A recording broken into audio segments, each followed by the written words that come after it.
আসসালামু আলাইকুম সবাইকে। আমাদের বৈশাখী আয়োজনটা কেমন ছিল সেটাই সবার সাথে শেয়ার করতে আসা। বৈশাখের দিনটা আমার জন্য একটা বিশেষ দিন। কারণ হচ্ছে ওই দিনেই আমাদের বিয়ে হয়েছিল। তো সেই উপলক্ষে আমার টুকটাক কিছু আয়োজন করা হয়।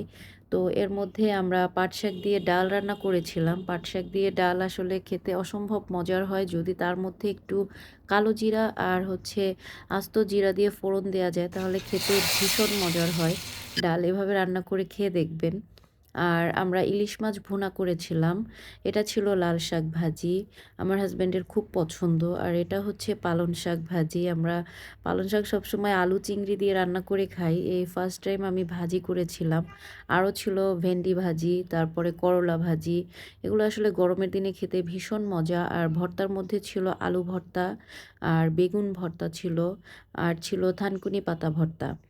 আর এই ভর্তাগুলো খুব মজার ছিল। আমরা বাড়ি থেকে আনা সরিষার তেল দিয়ে তারপরে ভর্তাটা মেখেছিলাম।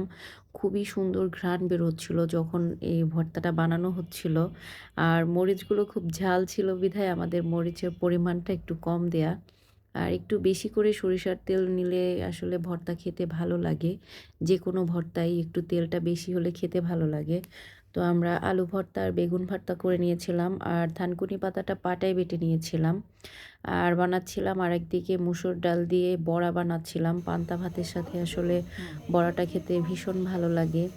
আর আমাদের বড়াগুলো খুব মজার ছিল, একদম মুচমুচে ছিল। খেতে ভীষণ মজার ছিল। আমি আসলে এখানে শুধুমাত্র ডাল আর বড়া দিয়ে ভাত খেয়েছিলাম। আর এটা ছিল খাসির মাংস আর ছিল আমাদের গরুর মাংস। মাংসের মধ্যে এই ২ টা আইটেমই ছিল। আর আমরা চিংড়ি মাছ করেছিলাম পটল দিয়ে। পটল আর চিংড়ি এটা ভুনা করেছিলাম। নারকেল দিয়ে তারপরে রান্না করেছিলাম। সেটাও খেতে ভীষণ মজার ছিল। আর এতগুলো আইটেম দেখে কেউ ভাববেন না যে আমরা সবাই মিলে এই সবগুলো আইটেম খেয়েছি। আসলে তেমন না। যার যেটা পছন্দ সে সেটা দিয়ে খেয়েছে। আমরা লোকজন বেশি ছিলাম বিধায় অনেকগুলো আইটেম করা হয়েছে। মানুষ কম থাকলে আসলে এতগুলো করা হয় না। আর এটা আমরা ২-৩ দিন ধরে এই খাবারগুলোই খাচ্ছিলাম বারবার করে। আর ছিল আমাদের বরিশালের মিষ্টি, বরিশালের রসগোল্লা যেটা বলে। আসলে বরিশালের রসগোল্লা কে খেয়েছেন জানি না। এটা খেতে ভীষণ মজার। আমার কাছে ভীষণ ভালো লাগে। এখানে রস ছিল না, কারণ রস নিয়ে তারপরে নিয়ে আসা হয়নি। রসটা ছেঁকে নিয়েছিলাম। আরেকটা জিনিস আমি বাদামের দুধ করেছিলাম। বাদাম দুধটা খেতে ভীষণ মজার ছিল। এটা সব ধরনের বাদাম আমি শুধু একটু হালকা করে ক্রাশ করে নিয়ে তারপরে দুধের সাথে মিলিয়ে দিয়েছিলাম হালকা একটু চিনি দিয়ে। এটাই হচ্ছে বাদামের দুধ।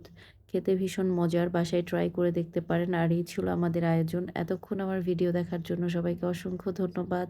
সবাই ভালো থাকবেন, সুস্থ থাকবেন। আমাদের জন্য দোয়া করবেন। আল্লাহ হাফেজ।